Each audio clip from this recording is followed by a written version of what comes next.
Lately I've noticed our days changing again. Not dramatically, not all at once.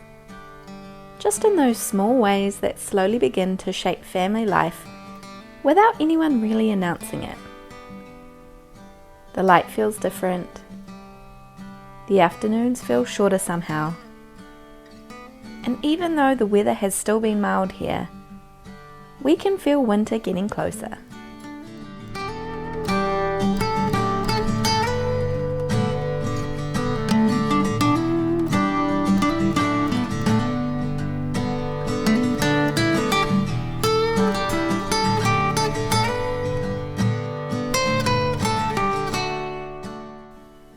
I think that's something I've come to appreciate more about seasonal living over the years.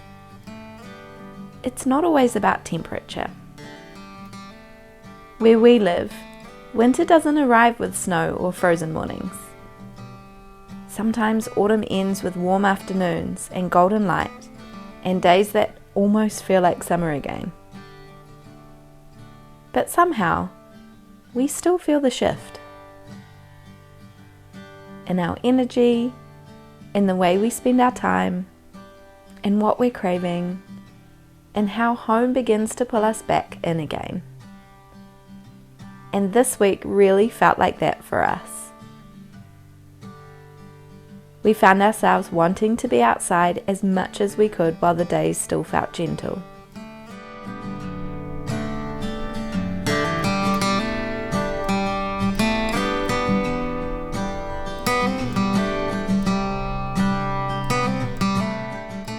We were fortunate enough to spend time at the beach. We went to the park and stayed out a little longer than usual. Not because we had some perfect plan for the week, but because it simply felt good to. And I think that's often how rhythm returns for us now. Not from trying harder, and not from reorganizing the whole house or creating some elaborate reset, but from noticing what the season is already asking from us, and simply leaning into it a little.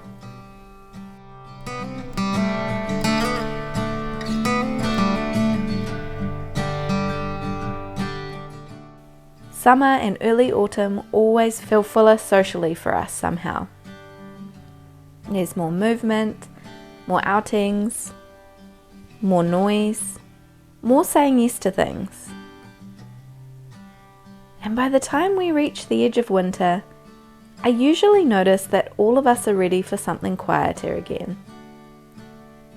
More home, more warmth, more nourishing meals. More evenings that don't ask very much of us.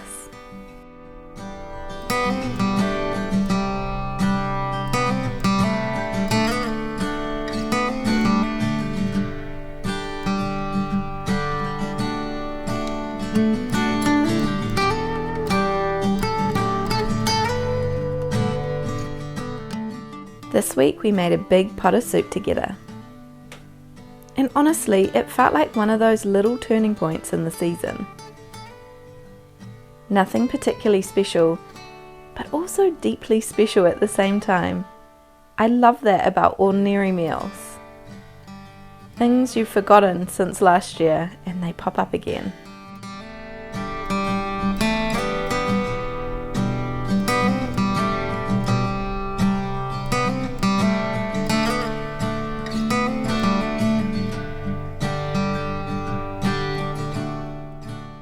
Just potatoes, butternut squash from the garden, herbs, and bone broth.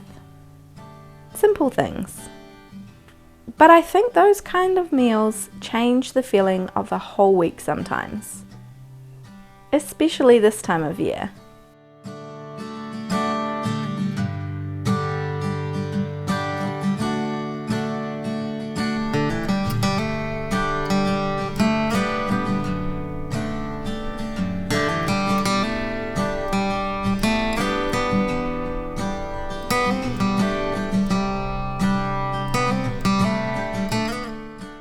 My toddler absolutely loves soup.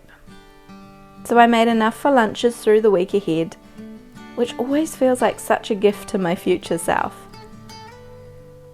There's something so comforting about opening the fridge during a busy day and already having something warm and nourishing ready to go.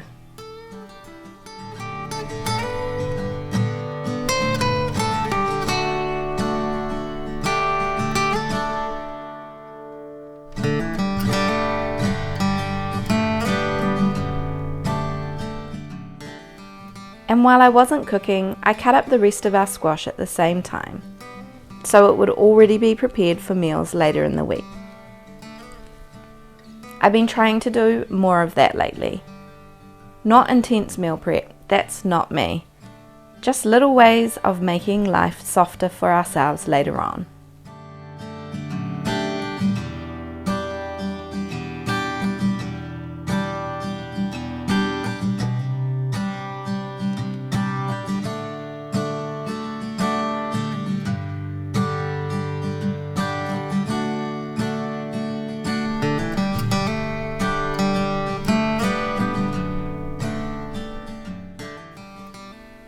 Because I think rhythm is often built in those tiny decisions we make for our future days. Washing the fruit before putting it away. Setting the table early. Lighting a lamp before it gets dark. Cutting vegetables while dinner is already out. Small things that quietly hold the week together. And I think seasonal living has helped me notice those things more. Not as rules, and not as aesthetic ideals, but practical ways of living that actually support the feeling we want in our homes. I used to think rhythm was something I had to create from scratch, something I had to get right. But more and more, I think rhythm already exists all around us. The season changes, the light changes, our energy changes, and if we pay attention closely enough, our lives often want to change with it. I notice it especially with food. At the end of summer, we naturally start wanting warmer meals again. Pasta is a big one. Things simmering on the stove, herbs, roasted vegetables, bread and soup and slower dinners. Not because we're forcing ourselves into some seasonal checklist, but because our bodies and homes seem to ask for it naturally. And I think there's something really grounding about following that. Especially in a world that often encourages us to override ourselves all the time. And supermarkets that stock everything from every season.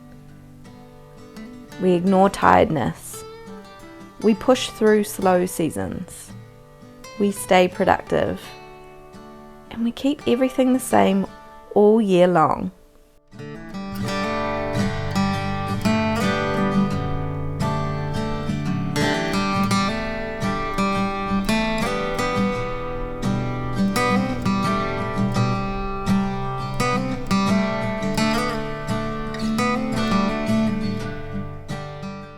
But family life doesn't really work like that.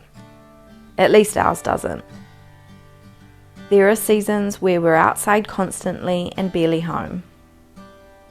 And then there are seasons like this one, where home begins to feel especially important again. Where slower afternoons feel right. Where nourishing food matters more. Where we start protecting our evenings a little more carefully. Where the house slowly becomes somewhere we want to settle into again. And I think that's why I love seasonal living so much now.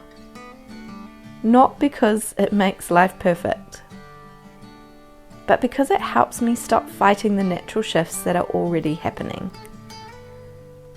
It helps me work with the season instead of against it. Even in small ways. Even in ordinary weeks like this one. Especially in ordinary weeks like this one. Because these are usually the moments I remember later. The warm soup, the herbs straight from the garden, the mild morning at the park before winter arrived, the beach trip squeezed into the last softer days of autumn. Just simple family life, held together by the season around us.